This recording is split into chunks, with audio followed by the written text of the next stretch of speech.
The war for Eternia continues today as He-Man and his crew finally get their sequel series, Masters of the Universe Revelations. And honest to God, guys, this feels like a 90s cartoon ripped right off the screen, put back in front of my eyes on Netflix with its beautiful animation, and this is exactly why you need to check it out.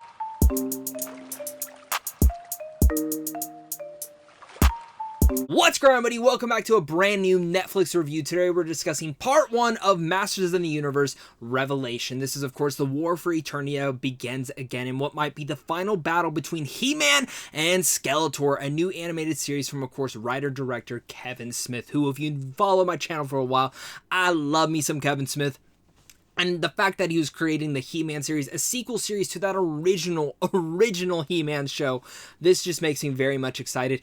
And I'm really much excited to talk about this. So if you guys are new here and you guys love talking movies, TV, or other geeky content, make sure to hit that like and subscribe button so we can keep talking it over here on a daily basis. As well as comment down below and let me know your favorite He-Man character, as well as what your thoughts are on the show. Honest to God, when it comes down to this brand new Masters of the Universe show, the biggest takeaway that I can come about it is, God, how glorious it felt to step back into Eternia with all these wonderful characters.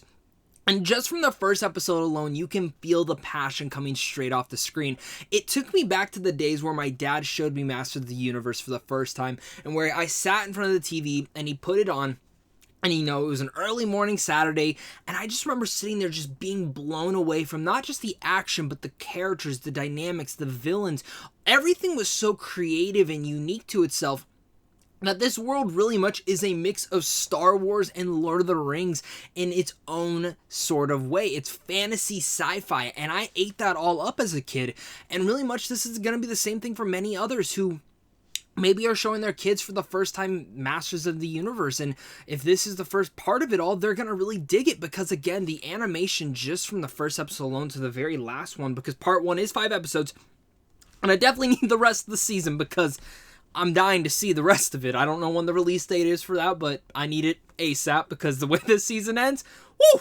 A lot, and we're not getting into spoilers, but I'm sure many of you guys, your jaw will definitely hit the floor on that 5th episode's ending. But it was so nice stepping back into Eternia, seeing all the beloved characters that you loved and missed for so many years, and just seeing how the animation plays out. It is stunning.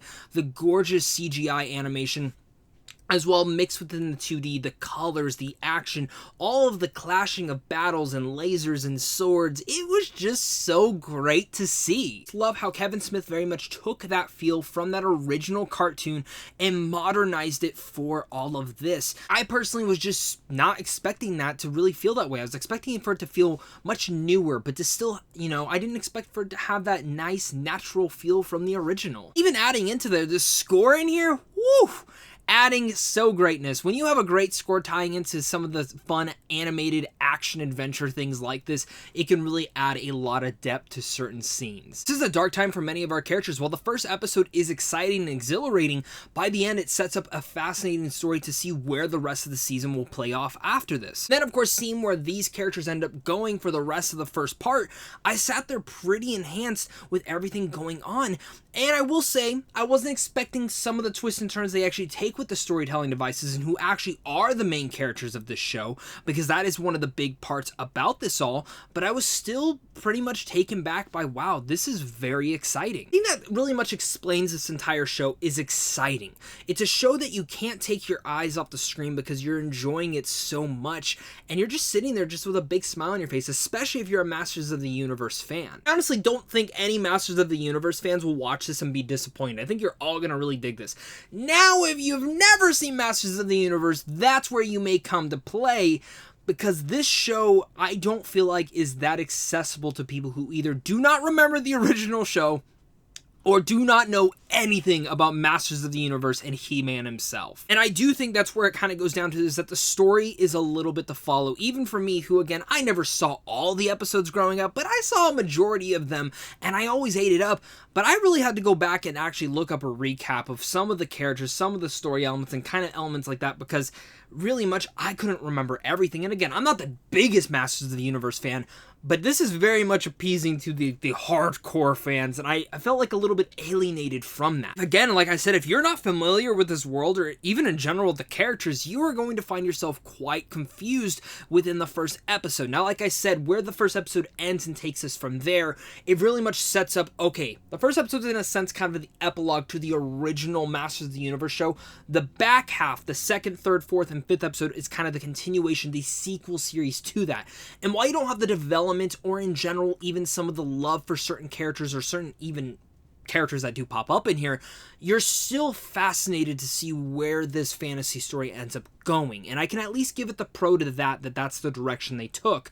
I just think in the end of the day, maybe they should have started with a whole brand new world of He-Man. Because lore-wise, there is a lot to really uncover and dive into, and I don't think the show does it too well, and again, appeases more to the hardcore fans than, say, the newer fans, or even people who, again, don't remember everything about Masters of the Universe. Plus, with it only being 5 episodes, by the time when you get to the 5th episode, it finally starts to ramp up, and now you're sitting there like, I gotta wait now. At the same time, that can also be kind of a good thing depending on who you are, because now you're totally invested, and like me, I'm excited to see what they do with part 2. Masters of the Universe Revelations Part 1 is an exhilarating, fun, and entertaining time for its first 5 episodes, while again it ends in such a big cliffhanger that had my jaw hit the floor and I'm like, damn!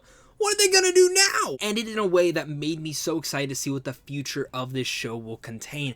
Kevin Smith does what he does best. He appeases to the hardcore fans while at the same time kind of adding this new layer of nuance and fun that new audience members will be able to dive into here. This is a brutal show. It's actually quite dark at times for many of the characters, and again, if you're fans of Masters of the Universe, the original show, you're going to eat this up.